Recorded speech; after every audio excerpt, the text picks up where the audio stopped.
Picture this. A man stands in the middle of a crowded market in ancient Athens. Chaos swirls around him, merchants shouting, beggars pleading, politicians scheming. Yet he remains still, unmoved, like a stone in a rushing river. That man was Zeno of Citium, the founder of Stoicism. And that image? That's your starting point. In a world of constant noise, outrage, and distraction, the ability to remain unbothered is no longer just a virtue. It's a superpower. Every headline seems engineered to provoke you. Every ping on your phone fights for your attention. Every comment section begs you to rage. In this environment, peace isn't given, it must be claimed. The Stoics knew this over 2,000 years ago. They didn't just stumble upon this idea, they lived it, carved it into their daily choices, and handed it down like a sacred flame. Imagine being so grounded that no matter what others say, no matter what chaos surrounds you, your inner atmosphere remains unchanged. Imagine being so clear about your values, so aligned with your highest self, that the turbulence of the world washes over you like waves against a mountain. This is not aloofness. This is not cold detachment. This is centered power. This is the soul of Stoicism. And make no mistake, what you're about to discover is not mere intellectual play. It is not ancient trivia for philosophers in togas. This is something far more urgent, a battle plan for modern living, a guide for reclaiming your mind from the forces that hijack it, a strategy for becoming unmoved not through numbness, but through profound awareness and clarity. You will learn how to develop what the Stoics called the inner citadel. You will discover how to separate what matters from what doesn't, how to quiet the reactive self, and how to remain whole in a world that profits from your fragmentation. This is the art of being unbothered, not passive, not indifferent, but unshakably centered. And the best part, it's already within you. It only needs to be uncovered. So, with stillness as our compass and reason as our guide, let us begin the journey inward, toward the calm that cannot be taken, only chosen. Chapter 1. The Control Compass. Learning what is yours. The Stoics taught a radical idea. Some things are up to us, and some things are not. This is your first compass, and it always points to peace. Epictetus, once a slave, said it best. Happiness and freedom begin with a clear understanding of one principle. Some things are within our control, and some things are not. Think of a sailor. He cannot control the wind or the waves, but he can master the sail. Your emotions are the sail. The news, the traffic, the betrayal, all wind. Most people confuse the wind for the sail.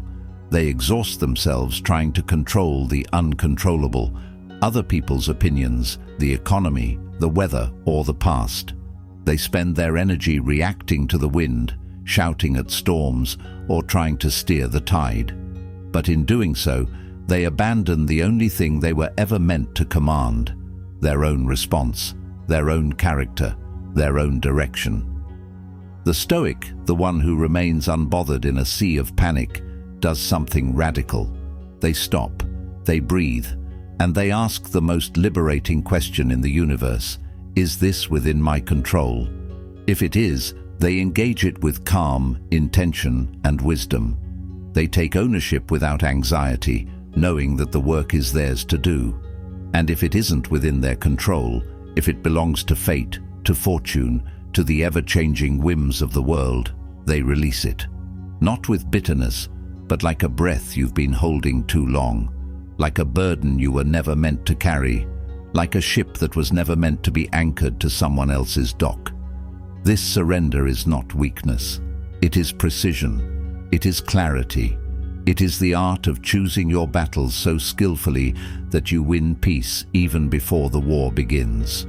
Chapter 2. Emotional alchemy. Turning reaction into reflection. You feel it in your chest. Someone insults you. Your heart races, your fists clench. You want to fire back. It's instinctive. an ancient reaction coded deep in your biology. But what if you didn't? What if, instead of lashing out or retreating, you transformed that surge of heat into a moment of clarity? The Stoics didn't advise against standing up for yourself and defending your integrity. They understood the human response to injustice. In some cases, a response is warranted, but not all responses are wise, and not all reactions are necessary. Marcus Aurelius, the Roman emperor, wrote to himself, "You have power over your mind, not outside events.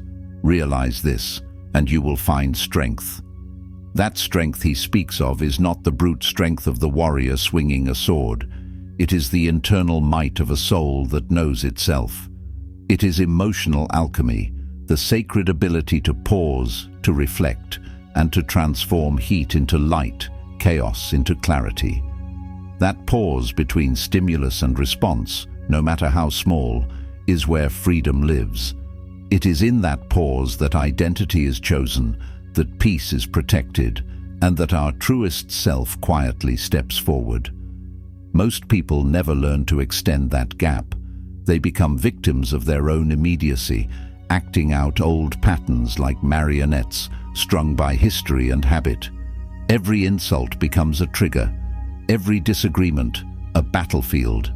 They live as hostages to their emotions, pulled like puppets by provocation, reacting not to the present moment, but to unresolved echoes from the past. But the Stoic sees that pause as sacred. They cultivate it like a garden, knowing that only in still soil can clarity take root. They widen it with practice, with intention, with reflection, turning reaction into choice and choice into freedom. The unbothered do not suppress emotion, nor do they pretend to be made of stone. They don't bury anger, guilt, or fear beneath a mask of stoicism, because they understand that what is buried grows in darkness.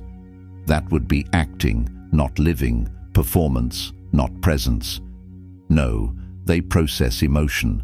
They listen to it without becoming it. Like a seasoned blacksmith, they take the raw, glowing metal of their frustration, disappointment, or sadness, and they hammer it. They shape it. They use it to forge patience, insight, compassion, and unshakable courage.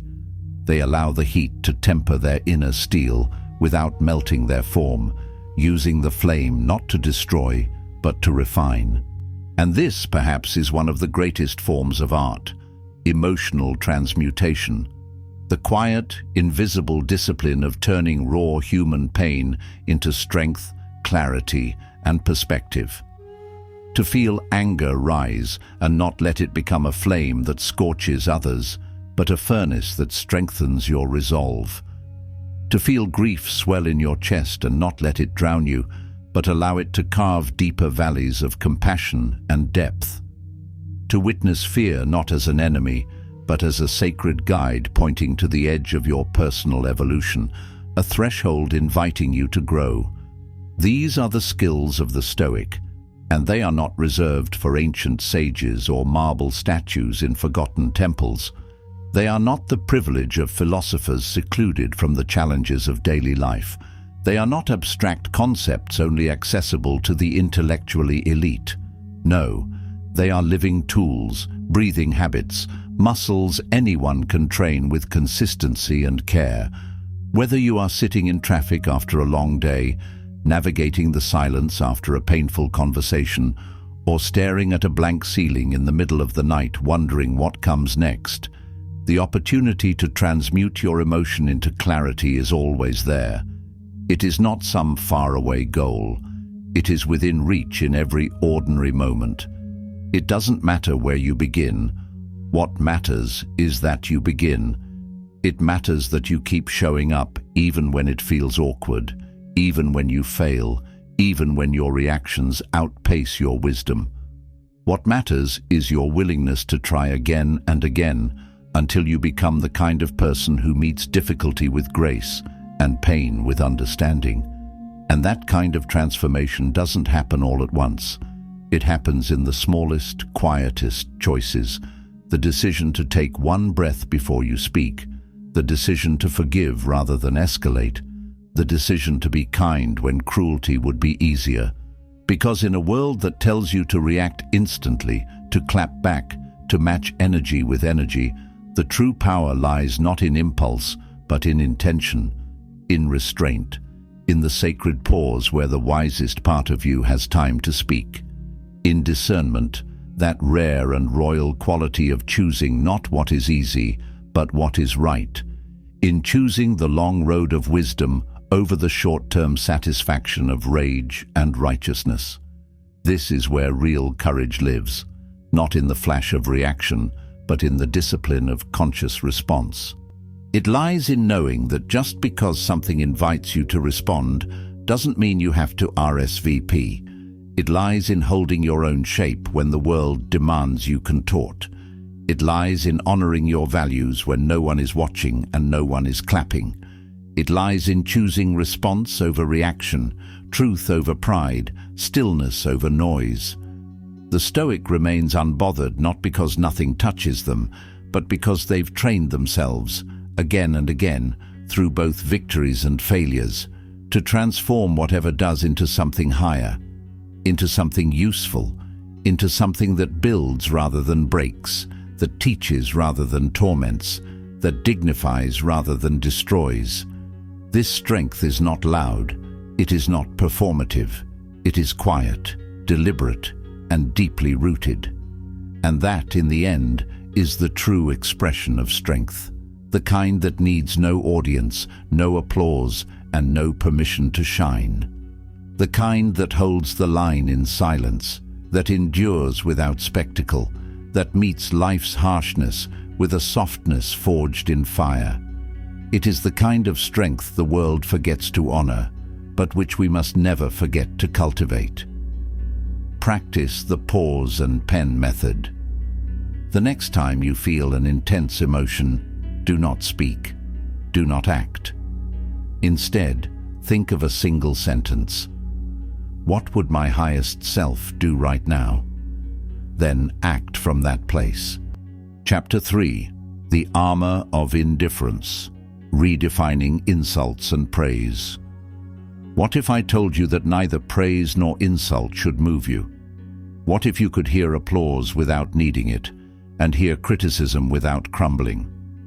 What if you could walk through the world with a dignity that comes not from being untouched by others' opinions, but from not being owned by them? Seneca wrote, "We are more often frightened than hurt, and we suffer more from imagination than from reality." And nowhere is this more evident than in the realm of reputation. We imagine slights that were never intended. We inflate praise into pressure. We absorb opinions as if they are facts, and we confuse our identity with our image.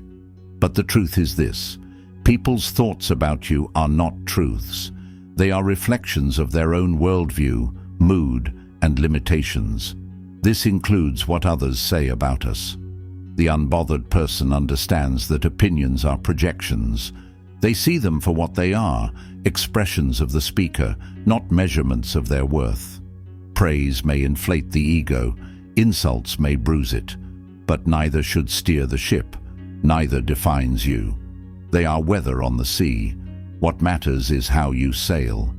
The Stoics called this adiaphora, indifferent things, external approval or disapproval, wealth, fame, power. They do not make a person good or bad. Your character does. Your daily actions do. The way you treat people when no one is looking, that's who you are. And if you start to believe you're only as good as your last compliment or as bad as your last critique, you've given your peace away. So when someone flatters you or mocks you, when you're praised at work or criticized at dinner, say silently to yourself, "This is neither mine nor about me." Let it pass like a breeze through an open window. You don't have to shut it out. You simply don't have to hold on to it. Let it come and go like weather through an open sky, observed, acknowledged, but never clung to. This is not about closing yourself off to life, but about standing firm in the storm without letting it uproot you. The world will try to hand you mirrors that distort. Some will magnify you into a giant, inflating your ego with exaggerated praise. Others will shrink you into a shadow, twisting every flaw into a fatal judgment. These mirrors are crafted not from truth, but from bias, fear, insecurity, envy, and projection. If you accept either blindly, if you stare too long into the flattery or recoil too quickly from the critique, you lose sight of your true reflection.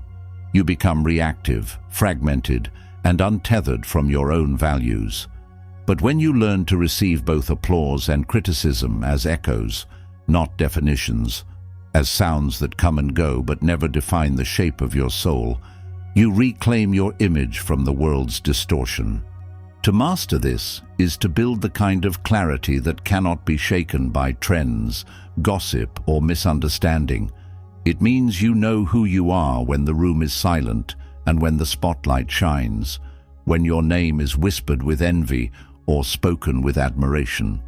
It means you've stopped outsourcing your self-worth to the fickle waves of external validation and anchored it deep within your principles, your integrity, and your inner dialogue. You are no longer driven by the applause of the crowd or haunted by their disapproval, because you have cultivated a still center, a place of knowing that exists apart from the noise. This clarity doesn't make you distant, it doesn't turn you into stone. It makes you deeply present, able to listen without being swayed, able to care without collapsing, able to feel deeply without becoming lost. You don't close your heart, you simply tether it to something immovable. You become the calm eye in the center of a storm, steady while everything around you whirls. In this way, you protect the temple of your inner calm, not with walls that shut people out, but with a foundation that keeps your identity anchored, even as the tides of opinion rise and fall. You learn to be gentle without being easily shaken, kind without becoming manipulable. You create boundaries, not barriers. You learn how to say yes from love and no from strength. You cultivate a stillness that doesn't depend on silence, a peace that doesn't need agreement, a confidence that doesn't demand constant reinforcement. You no longer need to prove yourself in every room you enter, because you have already proven yourself to the one person who matters most, you. In this way, you wear the armor of indifference, not coldness, but clarity. Not apathy, but autonomy. You don't disengage from the world, you simply stop giving it the keys to your emotional kingdom. You learn to say with steady grace, "Thank you for your opinion," and then move on. Not out of arrogance, but out of self-respect. You are no longer pushed around by every wave because you've realized you are the ocean, not the storm. The deep waters remain calm even when the surface ripples, and in that depth lies your true power. For 1 week, each time you feel uplifted or hurt by someone's words, note it down. At the end of the week, review it and ask, why did I give this person so much power? Chapter 4. Stillness in Motion, the Practice of Present Power. The future makes us anxious. We imagine disasters that have not yet happened, and we spend today's energy on tomorrow's uncertainties. The past makes us heavy, weighed down by regret, nostalgia, or the haunting echo of things we cannot undo. But only the present holds peace. It is the only space where we have actual influence, where our choices live, where our lives unfold moment by moment. Marcus Aurelius urged, "Confine yourself to the present." Not because the past has no value or the future should be ignored, but because the present is the only place where your strength can be exercised. It is the stage of your action, the ground beneath your feet. Every breath, every choice, every step you take exists in the now. It is where character is built and decisions are born. The present moment is the crucible of transformation, where intention meets execution and ideas become real. Stillness, as the Stoics saw it, is not the absence of movement. It is the presence of mind within the movement. It's the calm in the center of your effort, the clarity in the middle of the storm. It's the inner balance that allows a person to act decisively without being overwhelmed, to move forward while remaining grounded. It is action without panic, focus without frenzy, motion with mindfulness. Stillness is not stagnation, it is rhythm with purpose. The unbothered walk calmly through chaos, not because they are numb or indifferent, but because they are deeply attuned to what matters and what does not. They listen to the present moment without clinging to the past or racing toward the future. They are present, not consumed by memory nor hijacked by fantasy. They move through their tasks with attention, not haste. They touch each moment with their full awareness, and in doing so, they bring meaning to even the simplest acts. They do not rush to escape their discomfort or race toward pleasure. Instead, they root themselves in what is. They feel time pass without being dragged by it, because they walk beside it rather than running ahead or being dragged behind. You have a task, a moment, a breath. That is all. One choice, one action, one word spoken with care. You do not need to solve every problem, just this one, right now. You do not have to plan the entire journey, only take the next faithful step. You do not need to conquer the mountain in one day. Just place your foot with care on the next stone. Trust that the summit will appear in time, one step at a time, one breath at a time. Each moment presents a quiet invitation. Be here, not in yesterday's regrets or tomorrow's fears, but in the miracle of now. The now that whispers, you are safe. The now that reminds you, this is enough. Every time you return to this space, you reclaim a little more of your power. The noise fades into the background like a distant crowd, and your inner voice, the one that speaks gently and wisely, gets louder. It reminds you that peace is not something to chase, it's something you allow.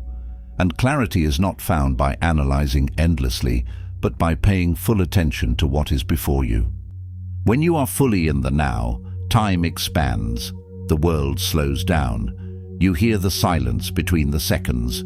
You begin to notice details you once missed, the texture of breath, the rhythm of thought, the subtleties in a loved one's voice. You observe not just what is happening around you, but what is happening within you. The shift of emotions, the flow of thoughts, the whisper of insight rising from a still mind. The present moment becomes sacred, not because it is free of problems, but because it is free of illusion. It is real. And in its realness, it offers a calm no future fantasy or past reflection can replicate. It opens up a clarity that cuts through confusion like a blade through fog. You notice the curve of sunlight through the window, the grounding sensation of your feet on the floor, the gentle inhale and exhale that has carried you through your entire life unnoticed. You realize how much you have overlooked in the rush to get somewhere else. Presence is not a passive state. It is a deep engagement with the world as it is, unmarred by stories, assumptions, or fears. In the present, your senses sharpen, your intentions refine. You remember what it means to be human and whole. What once felt overwhelming becomes manageable, not because the task became smaller, but because you became more present, more anchored, more rooted in the now instead of lost in projections, more willing to trust that your calm is more useful than your chaos, that presence is more potent than panic. This kind of grounded awareness allows you to navigate complexity with a clear head and an open heart. It gives you the space to respond wisely instead of reacting blindly. It turns noise into music, tension into tempo, and overwhelm into order. When you approach life from this place of grounded attention, everything changes. Conversations become more thoughtful because you are listening with intention, not waiting to speak. Work becomes more focused because you are not multitasking your energy into exhaustion. Even rest becomes more restful because you are no longer trying to escape your thoughts. You're sitting with them, letting them pass like clouds across a calm sky. you become the kind of person who carries their own peace into the room. You're not trying to dominate a space or withdraw from it. You simply occupy it with steadiness. Others begin to feel it too. They breathe easier in your presence. You become a reminder of something sacred, that it is possible to be engaged without being consumed, to care deeply without losing yourself. You hold your energy like a vessel, neither spilling it recklessly nor sealing it away. You are no longer standing in 1,000 imagined tomorrows. You are here, fully. You're no longer trying to predict the future or rewrite the past. You are present, whole, and available to this moment. And here is where peace lives. Here is where your life actually happens, not in your thoughts about life, but in the living of it. Here is where your strength quietly waits for you to remember it. Here is where your breath slows, your shoulders drop, and your mind clears. Here is where your soul breathes without armor, where your values speak without force, and your essence is no longer diluted by the expectations of others. Here is where your clarity becomes your compass in the dark, illuminating the way not with blinding certainty, but with quiet truth. Here is where your courage has room to rise, not in a burst of drama, but as a steady flame that refuses to go out. And here is where your grounded presence becomes your greatest act of power and peace in a distracted world, a lighthouse in a storm, not because it silences the storm, but because it offers direction within it. This is the place where meaning is made, not from grand gestures, but from still presence, where purpose is not declared loudly, but lived quietly in the rhythm of your daily choices. This is the space in which transformation takes root, not in a single defining moment, but in the many tiny acts of choosing presence over panic, calm over chaos, and wisdom over impulse.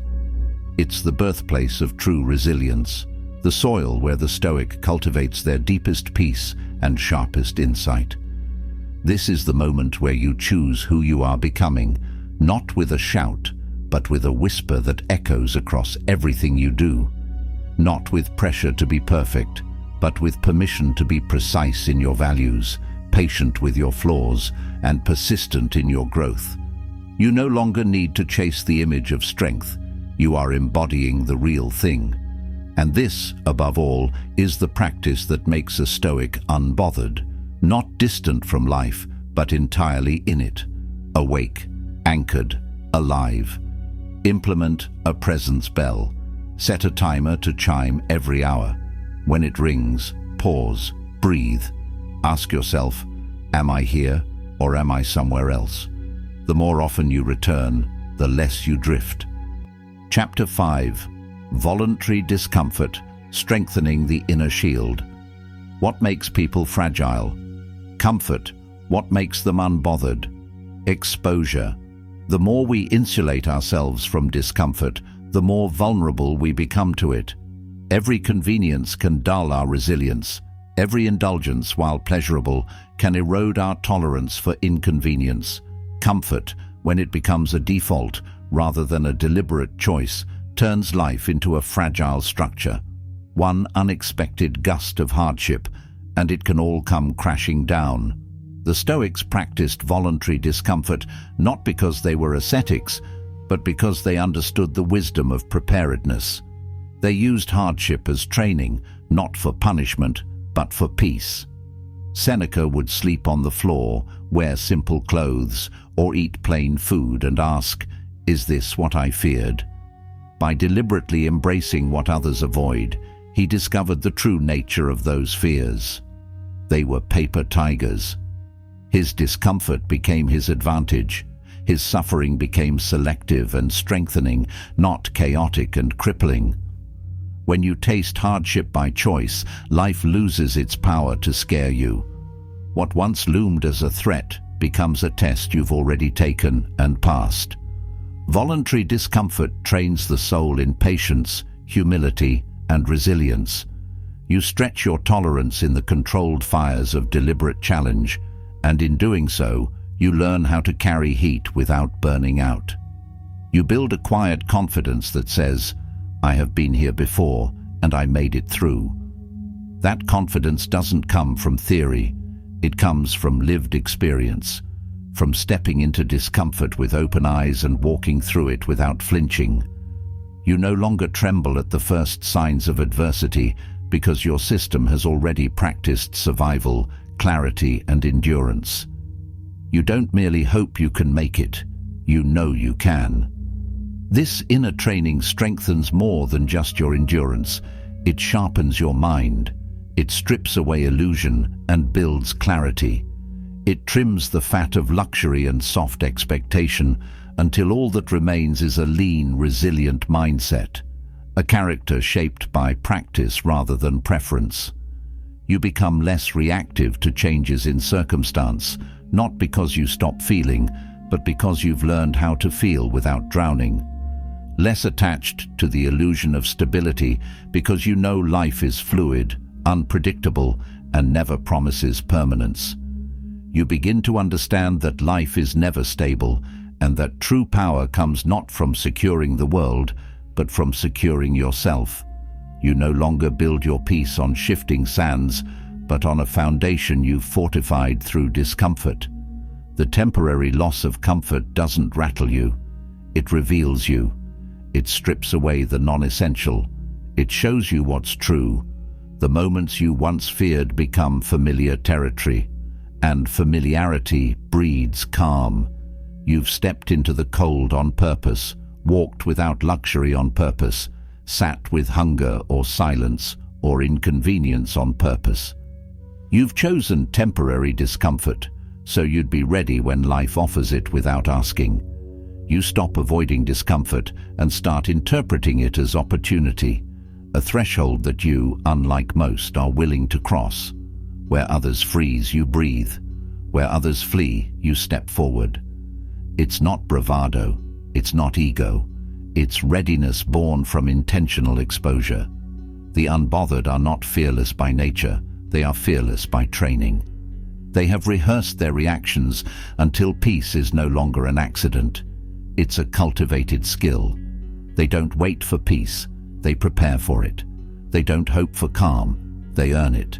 They inoculate themselves against chaos by choosing challenge. They lean into what others avoid, not recklessly but purposefully. They build grit by putting themselves in controlled storms. They rehearse adversity so that when the performance begins, they are not shaken but sharpened.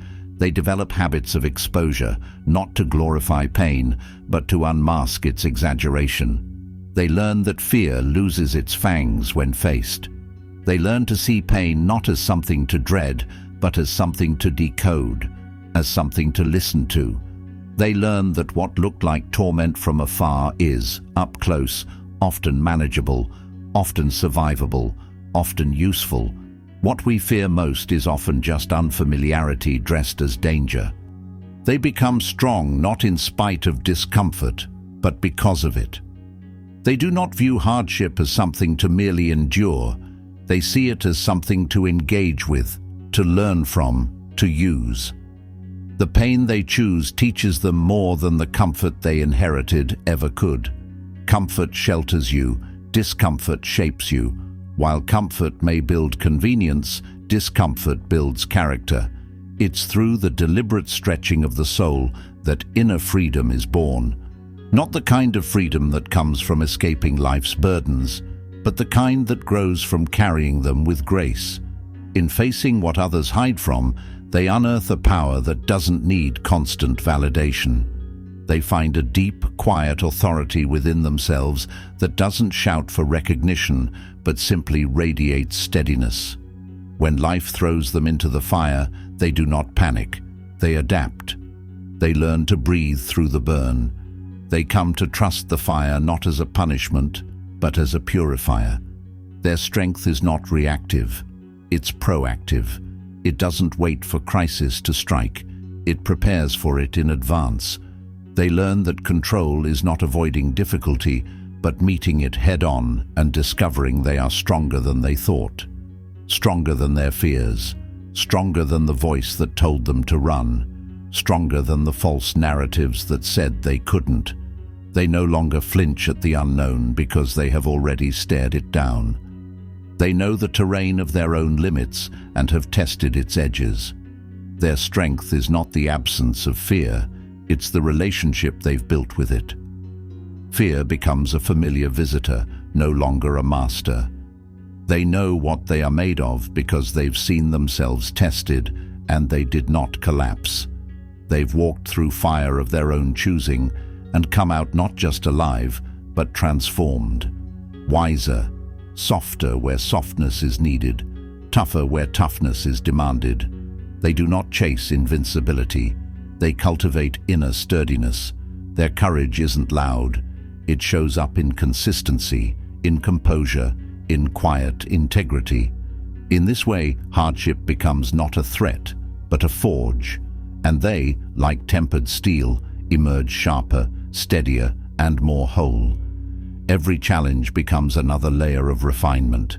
Their calm is not a pose, it is a proven truth, built in the flames of chosen fire and reinforced with every deliberate step into discomfort they've ever taken. And that calm, it is now unshakable, not because they were untouched, but because they walked through the flame and came out more fully themselves. Once a week, deny yourself something you take for granted. Cold showers, a skipped meal, silence instead of music, not to punish, but to prepare, to remind yourself that you are not ruled by craving or circumstance.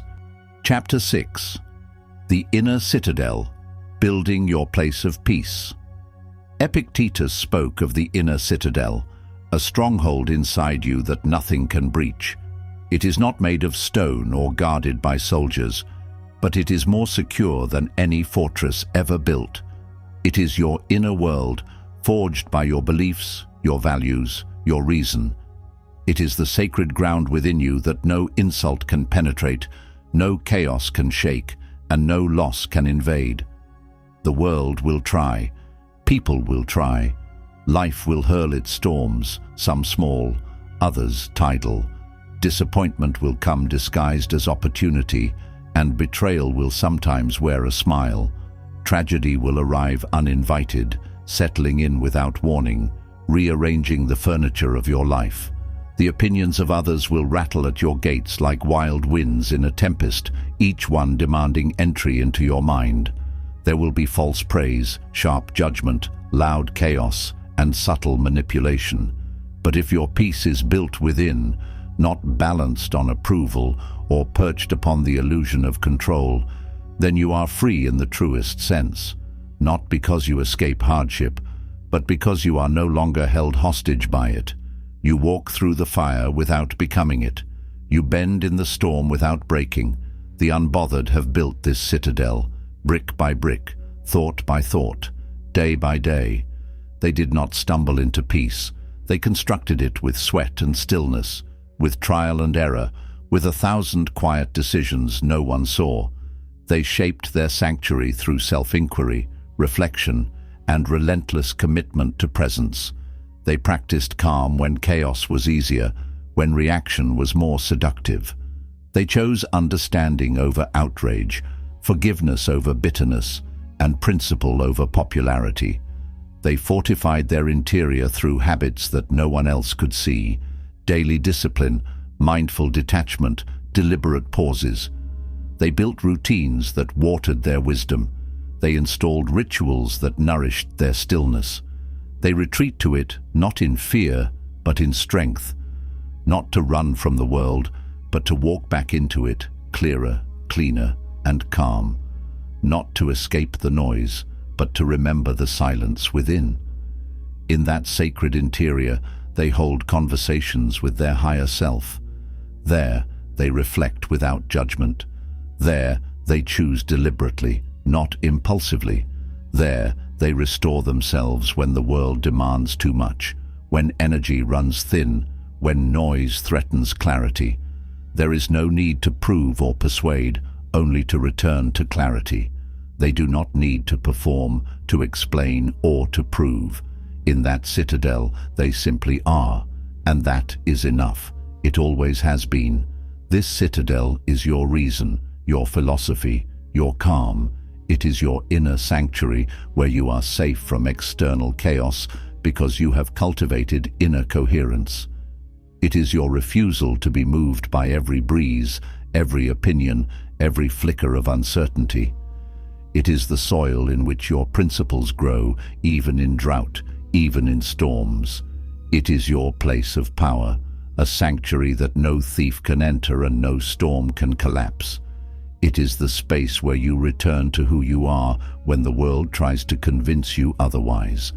And when built with care, it becomes a resting place not just for your thoughts, but for your spirit, a temple where you can breathe again, a lighthouse from which your calm radiates, a forge from which your decisions are tempered by truth and not by fear. It becomes the source from which you act, speak, and lead, not out of reaction, but out of rootedness. When the world grows loud, return to it. When uncertainty creeps in, remember it is there. When life tries to shake you, anchor yourself within it. Return again and again until its walls feel familiar. This is your unshakable ground, not given to you by the world, but grown by you from within, and because of that, it cannot be taken. Choose a mantra that reminds you of your citadel, something like, "I remain unmoved." Repeat it in stress. Let it become your anchor. Chapter 7. The Stoic Mirror. Knowing thyself without judgment. You cannot remain unbothered if you do not know who you are. You cannot meet the world with steadiness if you are a stranger to yourself. You must know your patterns, your triggers, your values, not just in theory, but in the lived experience of watching yourself. Without this self-knowledge, every challenge will feel personal, every insult will feel accurate, and every compliment will threaten your balance. But when you truly know who you are, even the storm becomes background noise to your inner clarity. Self-awareness is your compass, but it must be honest. Not flattery, not self-criticism, but clear and steady observation. The Stoic does not inflate or degrade themselves. They don't overestimate their virtue or drown in guilt over their flaws. They look in the mirror and say, "This is who I am today. This is who I aim to be," with calm, with courage, with curiosity. Because the truth doesn't scare them, it guides them. They meet their reflection with the same stillness they bring to the world. They understand that judgment clouds progress. Harshness obscures insight. Shame strangles momentum. But clarity reveals the next step. The unbothered know that growth is not loud. It does not demand applause. It is patient. It is humble. It moves like a tree growing in the night, quiet, slow, and deeply rooted. Self-awareness makes them stronger, not by erasing flaws, but by accepting them as part of the path forward. And with every insight, they come closer to the version of themselves they were meant to be, not perfect, but unwavering in their pursuit of truth. End your day with the evening inventory. Ask, what did I do well? Where did I fall short? What will I do better tomorrow? This quiet honesty will become your greatest strength. Chapter 8. The Fire Within. Letting adversity refine you.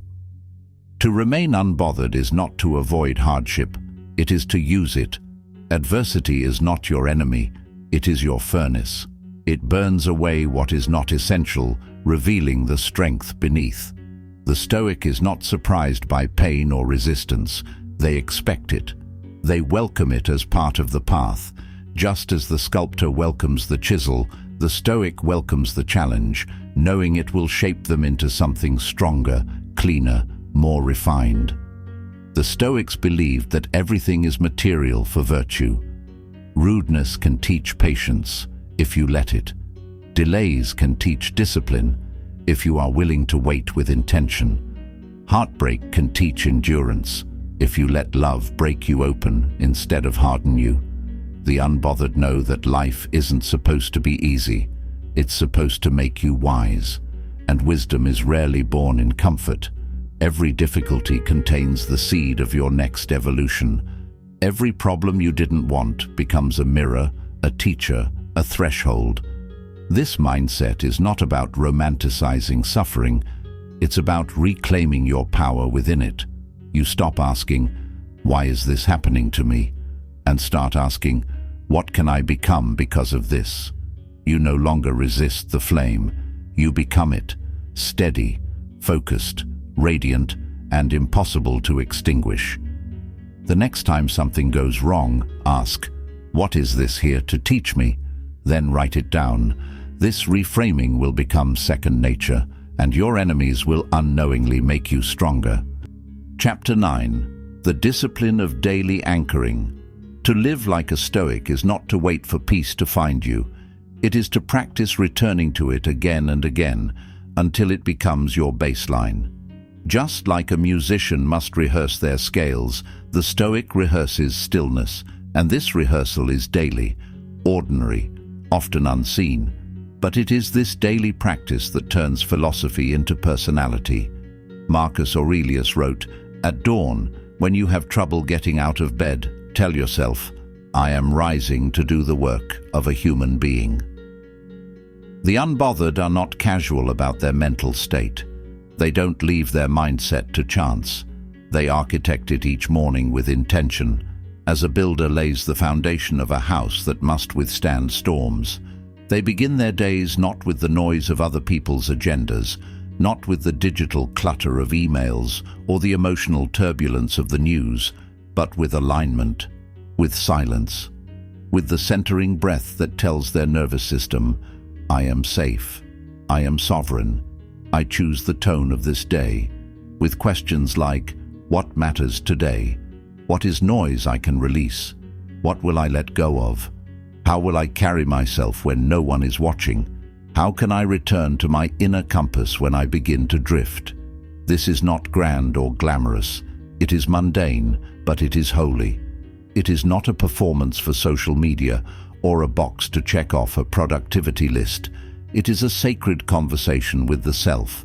Because if you do not hold your center in the morning, you will spend the rest of the day trying to find it again, chasing peace instead of living from it. To be unbothered is to build rituals of return, not just once a week or when life feels good, but hourly, daily, moment by moment. A breath before the meeting, a moment of reflection before responding, a pause in the hallway, a grounding question while washing your hands. These are micro-practices that recenter you.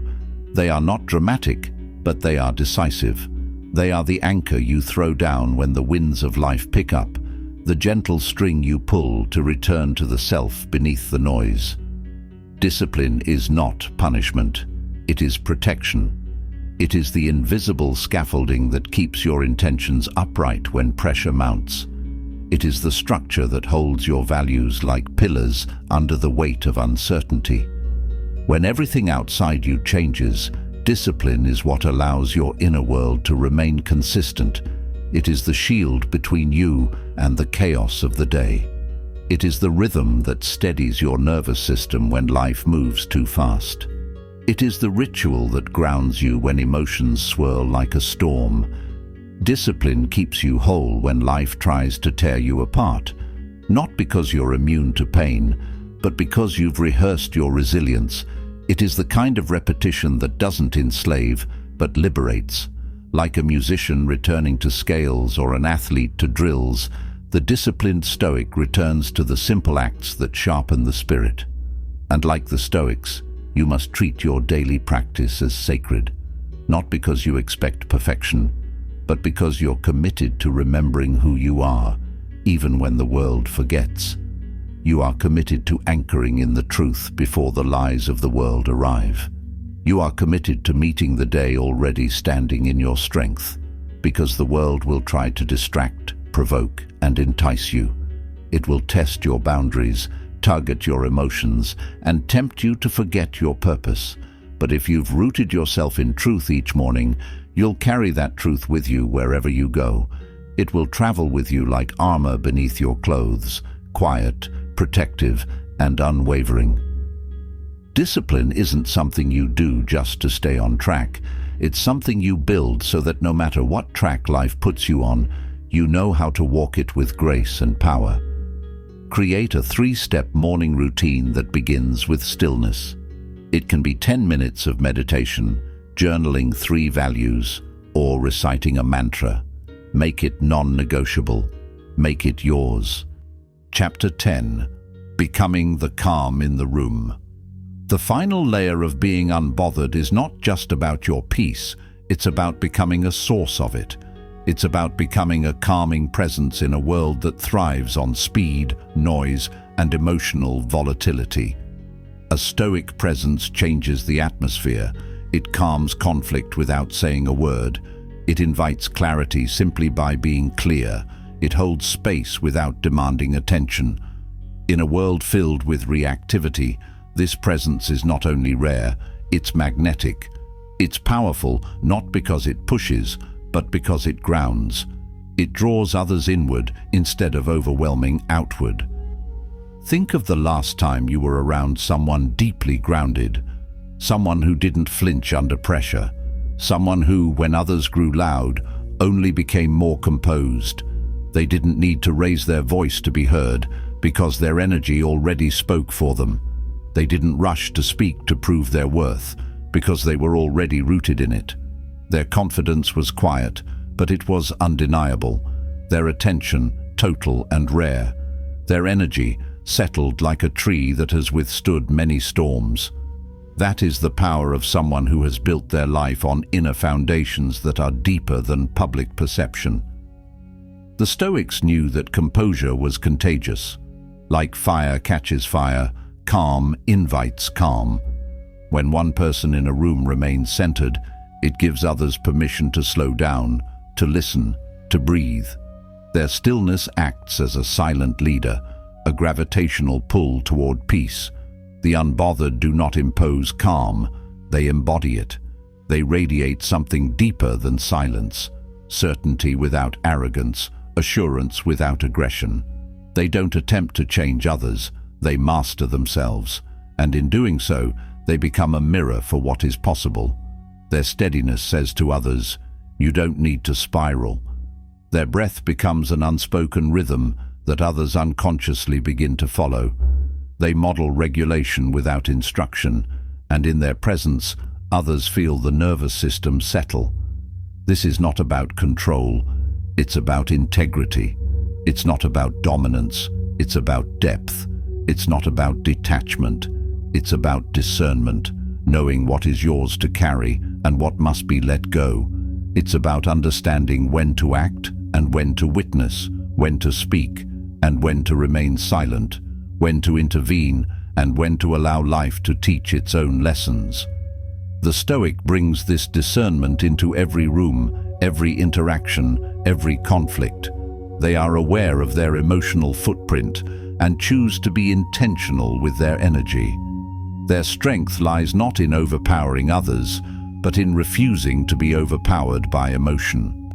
When you walk into a space with your values intact, with your breath steady and your mind clear, you remind others that peace is possible, even here, even now, even in traffic, even in conflict, even in pain.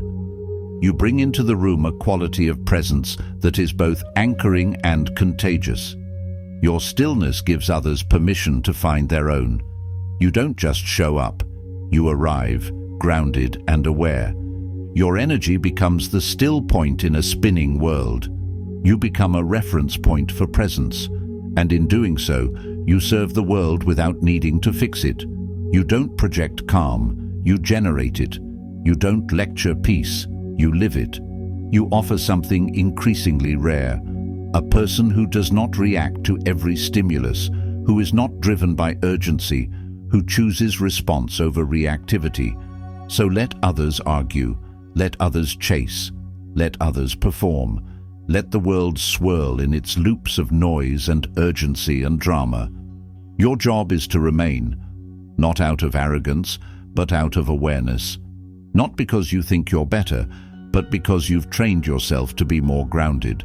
Your job is to breathe deeply when the room holds its breath, to remain connected to your center, even as others spin away from theirs. To listen when others shout, to understand when others accuse, and to hold firm when others falter. To observe without being overwhelmed. To witness without absorbing. To know the difference between what is happening around you and what must remain true within you. To lead, not by force, but by example. To carry yourself with quiet power, the kind that doesn't need applause to be real. Not through dominance, but through dignity. With grace that chooses not to escalate. With consistency that is not rigid but rooted. With stillness that speaks louder than shouting ever could, because it's born not of suppression, but of self-possession. With presence that doesn't demand the spotlight, but becomes the quiet center of gravity around which others begin to realign.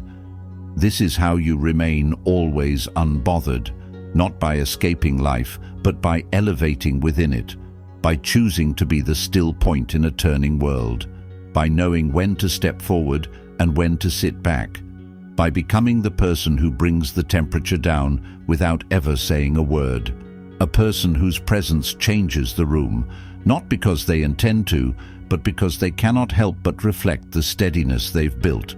And in a world desperate for loud answers, you become a quiet presence that reminds people what true strength feels like, anchored, alert, and deeply, powerfully calm. Calm enough to hold others in their unraveling without unraveling yourself. Wise enough to hold yourself when the world forgets how. Grounded enough to stand in a storm and still whisper peace into it. Practice being the calmest person in the room for one full day. Speak 20% slower. Listen twice as much. Breathe before you respond. Watch the space change.